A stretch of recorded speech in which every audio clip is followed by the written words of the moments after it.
Okay, hello everyone, and welcome to our Mental Health Ambassadors and Artists in Medicine collab. Today we have Elizabeth Vanderkamp presenting with us. I'm Ayush Patel, a co-lead of this team alongside Xavier State. Unfortunately, he could not be with us today, but yeah, people from our team, go ahead and introduce yourselves. Hi, I'm Anusha Mukherjee. I'm a neuroscience major, and I joined Mental Health Ambassadors so I could be an advocate to college students around campus that may not know about resources that are available to them.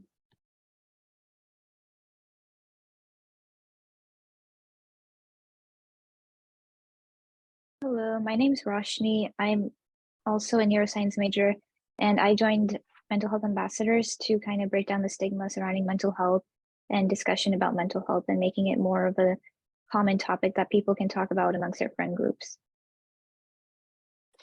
Hey y'all, I'm Joshua Domain. I'm a public health major here, and I joined Mental Health Ambassadors to kind of be an advocate for people who didn't have one.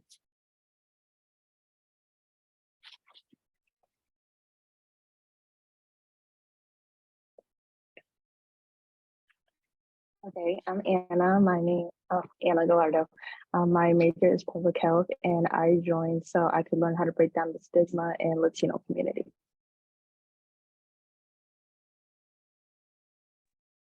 Hey guys, my name is Sergi. I'm a junior. I joined Mental Health Ambassadors because I think it's important to promote and raise awareness about mental health and about the resources that can help people combat it.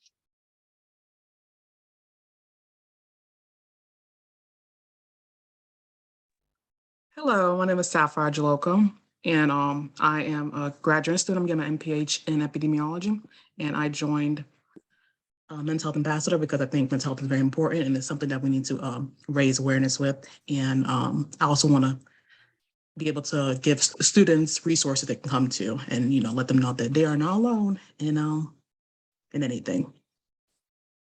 And there's power in numbers.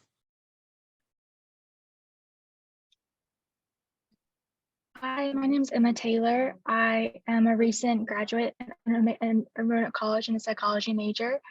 I know that mental health is very important, and I am excited for this session.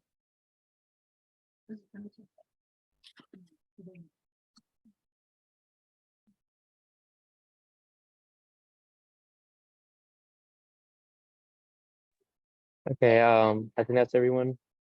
Anyways, without further ado, I have the honor of introducing Elizabeth Vanderkamp, a multifaceted artist who is dedicated to the art of storytelling and the art of listening. She has decades of experience in writing, performing, and storytelling. Moreover, her primary work focuses on bedside storytelling. As a visual artist, Elizabeth is also a certified Zentango teacher and offers workshops in lettering as a meditative art. She is also a facilitator of expressive writing and compassionate listening courses. Elizabeth holds a Bachelor of Science in Psychology from Spring Hill College. She has completed the coursework in time slips and is a UAB medicine geriatric scholar. Her passion is listening, and she believes in the power of compassion, as demonstrated by her quote from Mr. Rogers, "Listening is where love begins." It is a great pleasure today that I introduce Elizabeth Vanderkamp. Thank you. Thanks, Ayush. Thanks, Sergi. Thank you, everyone. I'm so glad to be with you today. I am very grateful for this partnership between you, Mental Health Ambassadors, and UAB Arts and Medicine. And thank you for introducing yourselves in your major or your graduation. Congratulations, and what draws you to this. And I just would like to echo what you all said, that mental health is very important, and we all are in varying degrees of health mentally. And if you're not a Trevor Noah fan like I am, I would highly suggest checking him out. And he is a great advocate for taking care of our mental health. And I'm so grateful for him, who went through a very hard childhood and now is so successful, and yet that is still something that he advocates for, just like you all are doing. And today what I'd really like is for this to be more of a discussion than a presentation. But before we get to that, what I'd like us to do is just do an exercise that I have started doing before I start a meeting, which is just to take 1 minute. I'm going to invite us to put our feet flat on the floor, if that's possible, to sit up with a tall spine, even if we're on the floor. We love the floor, Anusha. And, you know, relaxed neck, very relaxed shoulders, even our jaws relaxed, just kind of a saggy jaw.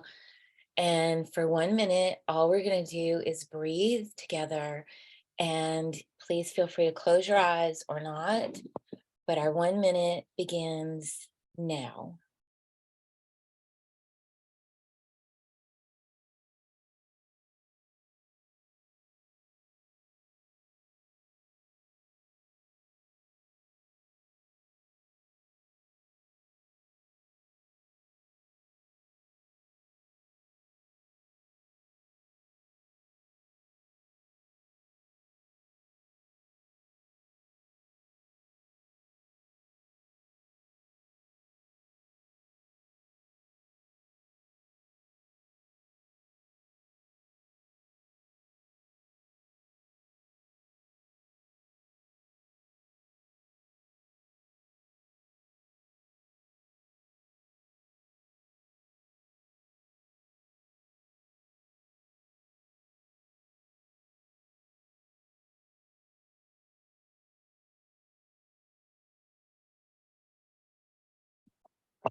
So now I invite us gently back together. Just take your time opening your eyes if they were closed. And so today's session is about compassionate listening, and that is an actual organization, compassionatelistening.org.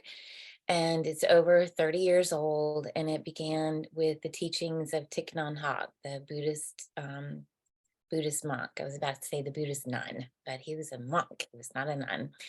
And one of his students was a woman, Jean Knudsen, who was a Quaker, and that very much aligned with her values. And the work has gone all over the world now. It started in the Middle East with people going to listen, not to fix, but to listen to Palestinians and Israelis about the conflict there. But as I said, it is all over the world and in the United States now. So if y'all don't mind unmuting, I would just love to hear what your definition of compassion is. What does compassion mean to you when you hear that word? What do you think? Sergi, what do you think when you hear compassion? It's sort of like you got to bring a little bit of empathy and sympathy in there. Compassion is, I guess, in a way for me, it'd be compassion is trying to understand, like what someone else is going through or feeling, and in a way putting yourself in their shoes. And if you do that correctly, I think you can share compassion and understand where they're coming from. Yeah, beautiful. Thank you. Anna, do you have any other ideas about compassion? What is it to you? I think it's like acting in a way that shows that you care about somebody else's feelings. So going out of your way to make sure that somebody feels safe or welcome around you, and not anything that would make someone upset.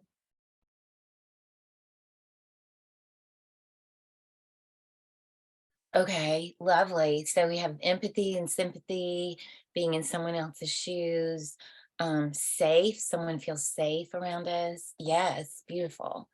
Is there anything else anybody like to add to that?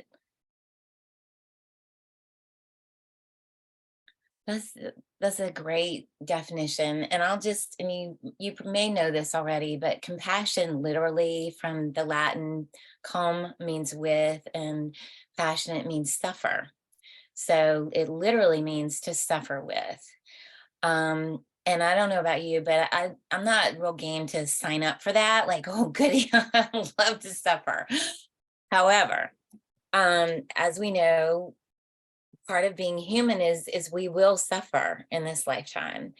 And compassionate, in the way compassionate listening defines it, is that I see the suffering of another, and it has moved me so much through empathy, through being in their shoes, through hoping that they will be safe, that I am stirred to action. I want to do something about it. And it sounds like all of you were stirred by the need for more mental health awareness. So you were practicing compassion and becoming a mental health ambassador. So thank you. What does listening mean? What does it mean to listen?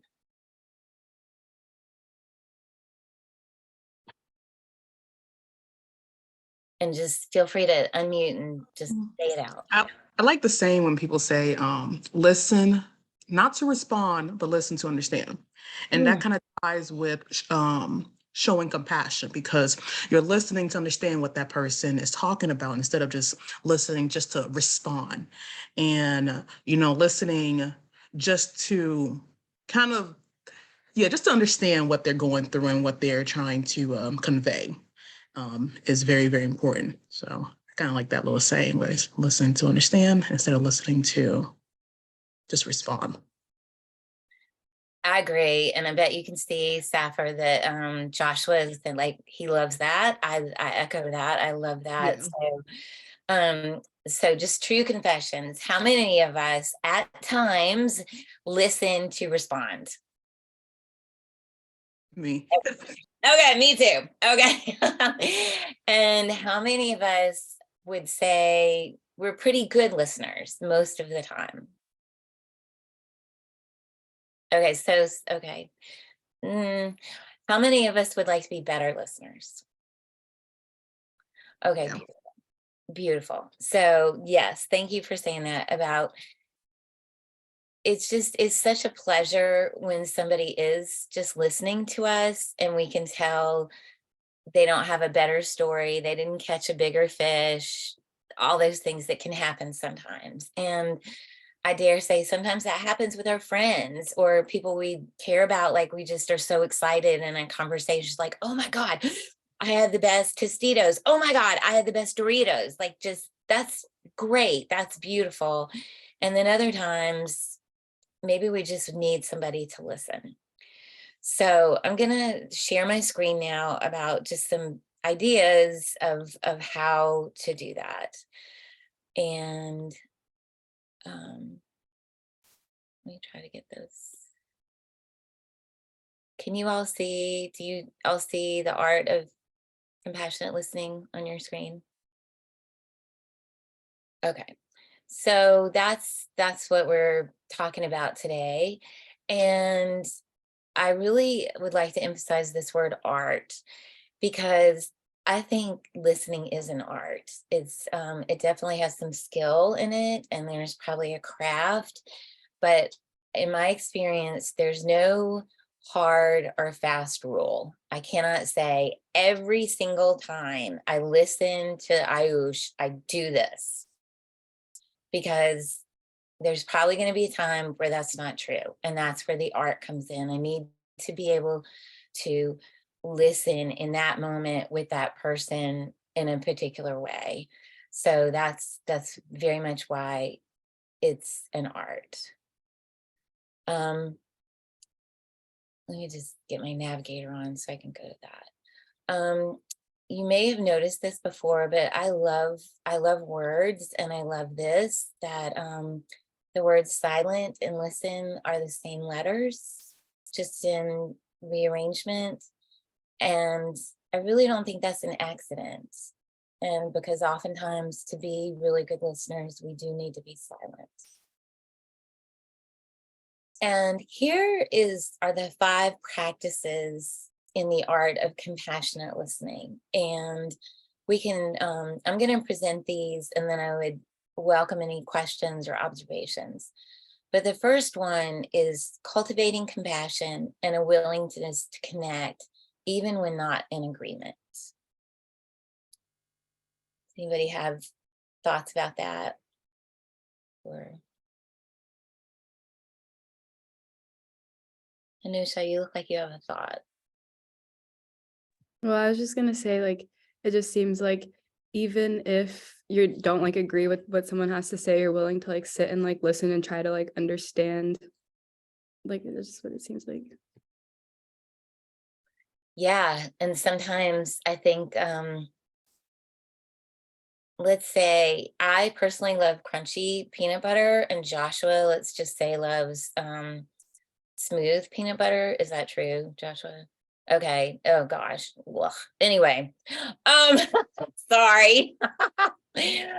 But if I can, and I have had this discussion with my husband many times, but I can still have compassion for him and his poor choice in smooth peanut butter. I'm just kidding, not his poor choice, but that's his choice. That's his choice. And it's my choice to have this other one. And maybe through the connection, I could even try what he's suggesting is better. Maybe not, but maybe. So, as you can see, it's very much the willingness to connect. I think is what I'm lifting up here. And the cultivating compassion, who do you think we need to develop compassion for first, or cultivate compassion for first?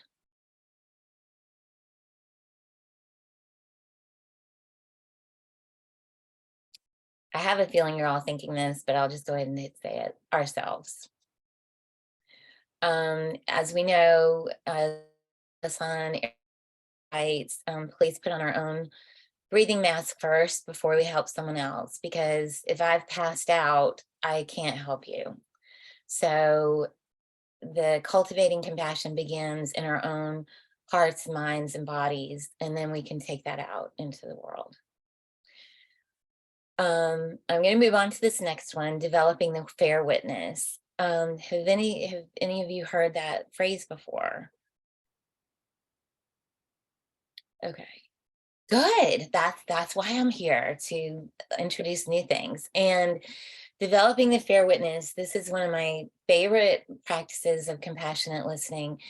And it's essentially, let's say again, let's say Sergi and I are maybe getting kind of hot about a topic. I don't know what, let's say football, like we're on opposite team. Okay, good. Football is a good choice. For the Super Bowl, we're rooting for different teams, and maybe it gets a little too heated. We're a little too invested. So if I can maybe take that minute of breath and go to a bird's eye view, almost like I'm watching a play or a movie, rather than being in the middle of it, and see Sergi's point of view and my point of view, then maybe I can take some of the heat out of it and come back with a more open mind and heart. I'll just say sometimes that's really hard to do. So it's definitely a practice, and it's definitely, in my experience, a good thing to do with things that are not super important. Maybe just a little tiff with somebody. It's like, okay, this really isn't that big of a deal. I'm just going to step out, look at it from both or all points of view, and be like, oh, maybe you have a point, and come back. Do y'all have any questions or observations about that? Yeah, I agree, because sometimes, even though it's like a small argument, people really want to be right. It's just part of your human nature. So it's really hard to combat that like feeling of wanting to be right and trying to step away from that to see the more important aspect of it. So it's like it's definitely something I still struggle with, but like it's I've seen improvement in myself, and it really helps like when you're talking to friends and like debating stuff to really like get the full effect of what you're really talking about. Yes, thank you. And oh, Sergi, I'm so glad you said that, because how many of us love being right? Oh my gosh. And I've been asked the question, would I like to be right or in relationship? Which is more important? And honestly, sometimes I think I want to be right more. but I know that's actually not true. I really would rather be in a relationship. And I don't know what that is about us, I guess, because it's such a relief to just lay it down and say, I was wrong, or you have a point, or wow, I got to work on this. I just can't quite see my way to your point of view. Okay, this next one is respecting self and others by developing boundaries that protect yet include. And I'll say with this that I really love the word boundary, because to me, a boundary is movable. It's not fixed. It's not a stone wall. It's not a moat. It's just sometimes it's here and sometimes it's here. And to honor myself and maybe what I have to give, I need to create healthy boundaries that let people in but don't hurt me. Do y'all have any thoughts about that or experiences? Yo, great. Yeah, it's hard for me to that's something I'm actually really working on, is setting boundaries, because a lot of times I feel like a lot of people come to me and it's kind of like a lot of trauma dump. And it sometimes can be overwhelming, especially when like when somebody's calling you that, they want to talk to something about serious. And sometimes like, I have to realize I'm going through things too. And there has to be like certain type of boundaries I have to set to be like, you know what, like, especially because I feel so hard for people. And when, where there's like multiple people talk to me about things, it's like, oh my gosh, like this is too much. And I need to like, maybe just push back. Sometimes I am a little bit dramatic and I might like, just like, hey, can y'all like talk to me next week? This week, I'm just kind of like, don't want to deal with a lot of things right now. I got a lot on my plate right now, but next week we can talk about certain things. But like right now, it's just, I can't handle all of this, like, because I have to set a boundary. And I kind of feel bad because I don't want to be like that person to like, not push them away, but it's kind of like, it's a lot. It's a lot to take in. So I have to like set a boundary about, what I, take and what I don't take. So it's something I'm working on. I'm really fighting hard on. That's very hard for me. So Yeah. Thank you so much for sharing that. I saw some nodding heads. And how many of us, I'll just say again, with my husband, I'll sometimes say, I got to tell you about this thing that happened today. And I can tell he is not listening. He's giving me the fakey listen, the, that stuff. And personally, I would prefer that he'd say, I had a hard day too. Could we talk about this later? I'm just trying to echo what you said, Sapphire, that if we can't truly be present, I feel like it's such a gift to the other person and to ourselves to say, I wish I had the capacity to listen right now. I know I don't. Can we make a date for next week so that I can be fully available to you? So it's ever changing because we're ever changing. We're in different places every day, every minute of every day. So thank you, Sapphire, for sharing that. The next one is listening with the heart, and to create a spaciousness that allows divergence and finds a deeper point of connection. And I'm going to put something in the chat. If I can find the chat, I cannot find the chat. I'll do it in just a minute. But there's an organization called Heart Math, MATH, Math. And they are a research and resource, thank you, whoever did that, that's Heart Math, that has realized that really, as much as we're very much a head-centered society, that there are all these neurons in our heart that communicate with our brain, and it's really, the pathway is much more from the heart to the head than the other way around. And so listening with our heart is almost like a dropping in to that desire to connect, to that maybe even the essence of who we are, to connect to the essence of who the other person is, instead of focusing really big and heavy on being right. Because our hearts seek to connect. Our heads, I would say, seek knowledge and seek to be right. That leads us to this next and final core practice of compassionate listening, which is speaking from the heart with language that reflects a healing intention. So if I am doing that, of course I can't do anything about what anyone else's response is. My experience of doing that is that it can really take the heat out of a situation. It can help other people drop into their hearts and ask more compassionate questions than the questions like, is that right? Is that accurate? Do I believe that? It's, I believe in this person. I love this person, or I love that we're human beings on this planet together, and I seek to connect with them. I seek to be in healing with them. Do y'all have any thoughts or comments on that?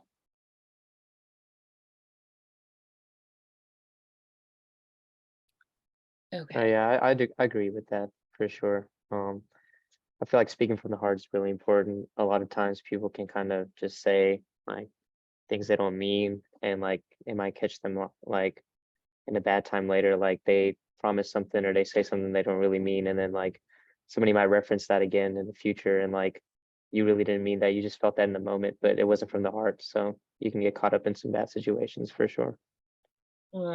Yeah, just maybe that quick reaction kind of thing, like, oh yeah, well, up yours, or something. Yeah. Are we done? Like, it's 1:32. Yeah, yeah, we can, if anyone needs to step away, we can, but you can keep going if anyone wants to stay. And we're still recording, so it's fine. But anyone that had any other responsibilities after 1:30, y'all are good to go. But we can keep the meeting going Okay. if you need to finish anything up. I'd just like to add just one little exercise. This is from the Heart Math Institute. And y'all may have heard it before, but it's called the freeze frame exercise. Have you done that, Joshua? Okay, have you found it helpful? Do you use it? Will you unmute so we can? Yeah, I've heard about it. We do that with some of our work here at NICPAD, so I've heard about it for sure. Okay. Would you be willing to do it today? Now? Yeah. Okay. All right. So let me come back to my sharing the screen. Okay. So this is I'm just going to talk us through it a little bit, and then I'm going to invite us to do it. So what we're going to do is think of a stressful feeling or even like experience, and I'll just say not a huge one, not a major conflict in our lives, but like maybe just a annoyance. Like, I know I need new tires, and that's really stressing me out because I don't really have the budget for new tires right now. So what we're going to do is recognize that stressful feeling, feel it, and then freeze it, and then kind of take it out and put it beside us. Next, as it says on our screen, we're going to make an effort to shift our focus away from that and to around our heart. And we can even put our hands on our heart. And I'd like us just then to pretend that we are breathing through our heart, like our heart even has lungs, and we're breathing through our heart to help focus energy here for more than like 20 seconds. And in that breath, we're going to recall a fun, positive, good time. And just re-experience that. Think of how it smelled, felt, what we see, what we hear, who we're with, and then keeping that feeling alive, we're going to ask our heart, what would be maybe a more heart-centered approach to this stressful situation, and listen to what our heart says. So I'm going to invite us all to do that. So let's all just pick a stressful feeling. Let's take about 10 seconds. Think of what that is. Really feel it. Take a picture of it and put it aside. Now, we're going to shift our attention to our heart. And if you want to, please put your hands on your heart. I'm going to.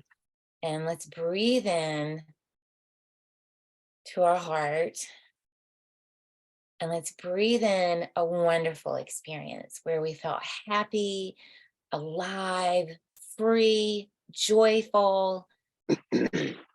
Who were we with? What do we see? What do we smell, taste, hear? Let's just take a few seconds and really breathe that in.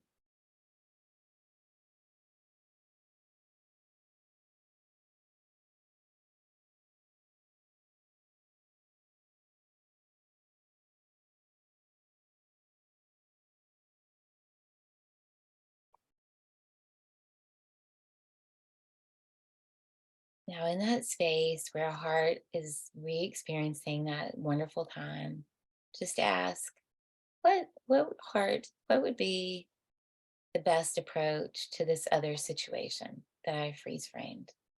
What would be a good way to handle that?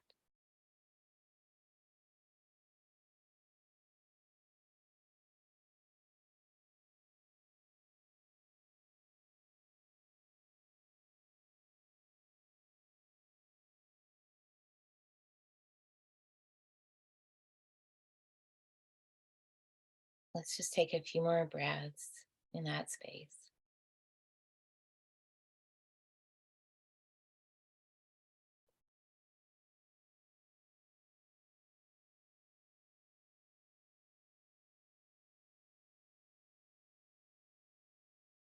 And now I invite us back together.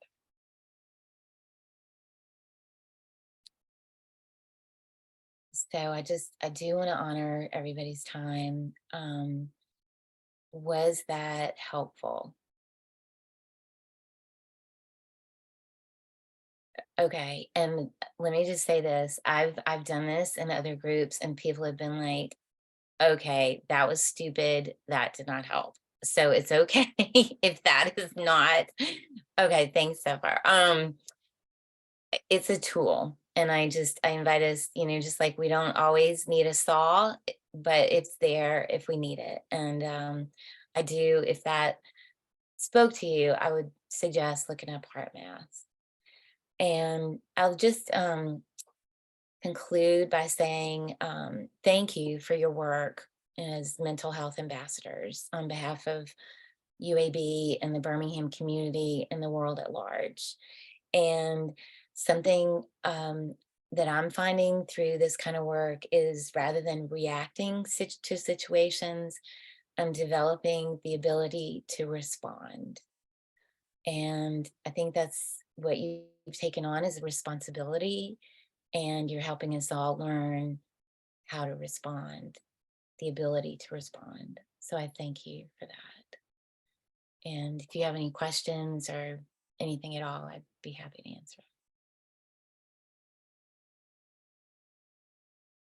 No, I just want to say thank you. I mean, I learned a lot today. And oftentimes we try to focus on stuff we want to get better on. We tell ourselves that we're going to focus on it, but we never end up actually doing it. So I think this presentation today was kind of like a fire in my butt to, work on my compassion.